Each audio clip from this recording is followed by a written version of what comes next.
The cycle of poverty begins like any normal family. You have two parents and a kid, but 26% of kids in Kentucky and throughout the nation live in mother-only households. There are certain circumstances that make these kids stay in poverty. The lack of early education is one of the factors that goes into hindering the success of these children. 46% of kids that are eligible to attend Head Start do not. This is due to the lack of funding available for programs like Head Start. As these kids progress through middle school and high school, they are not given the college preparation necessary to go on to get a higher education. If these kids go on to college, they are more likely to drop out than others. 25% of people in college have children, and half of these students are single parent. The lack of childcare that these colleges provide and the lack of college readiness among these students is one of the major factors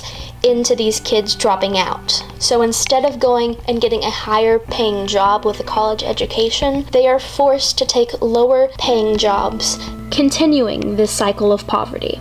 In order to be a tenant here at the Learning Villa, they must be a full-time student. One of the 5 local colleges. We have Daymar, Kentucky Wesleyan, Brescia, OCTC, and Western Kentucky University. They must maintain a full-time status. They must maintain a 2.0 GPA, which is C average. The educational component of the Learning Villa is the only reason why they're here. If they're not compliant with the educational component, then they're not eligible to live here. So that's the biggest thing. We have 56 2-bedroom units that include all utilities. That all comes with your unit. 2 bedrooms, 1 bath, 988 square foot. You're not going to go anywhere and have all your utilities included, plus get a washer and dryer and a dishwasher. And that's the first thing people say when they go look at a unit is, oh my gosh, we have a dishwasher and a washer and dryer? Yes, that's all included. Our basic setup is to have and strive for these tenants to rise up out of poverty. We want them to be able to break the cycle with their own families, within their own families, and to be more successful. It is hard to live in poverty with everybody out there looking at us saying, oh, they live off the government.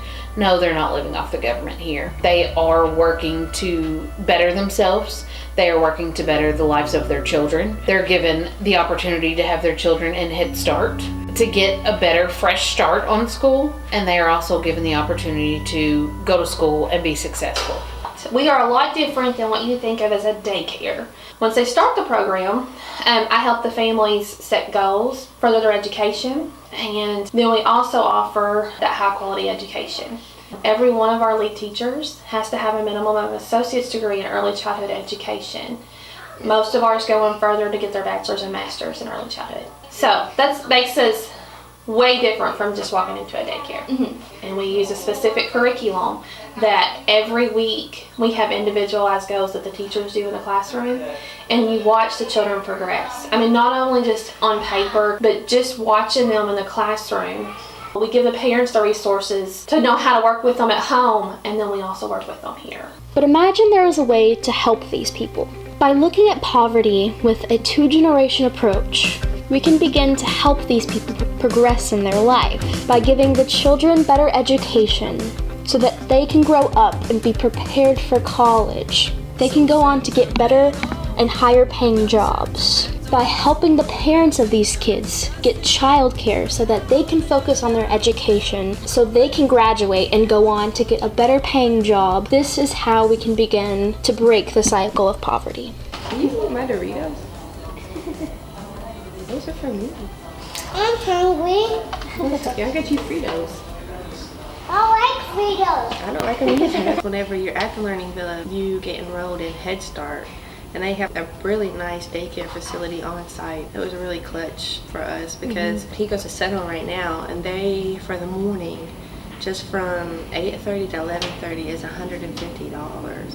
Where in Head Start, it's based on your income. Like for him, for the 2 years he was there, it was free. Well, I'm really picky about academics. We work on like flashcards and maps and puzzles and stuff all the time. Of course, he's got to go to Davis County. He's not allowed to go anywhere else. He has to have Miss Gunter as his AP language teacher.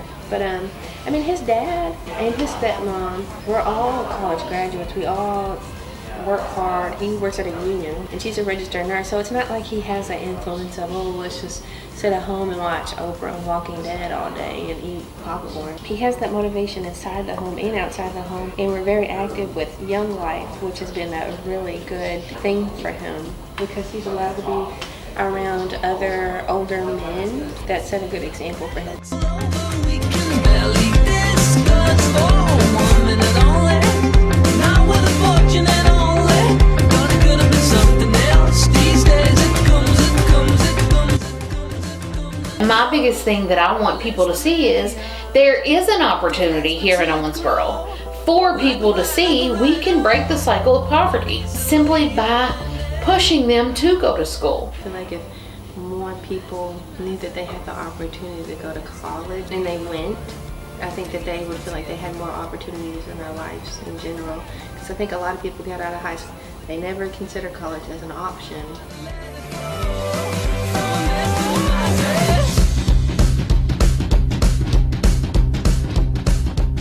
One step at a time, one foot in front of the other, and together we can make this work. So, and that is the biggest thing that I enjoy. My passion is to watch these girls and guys succeed and to watch their kids grow as they have. If they strive for it, then they will be successful.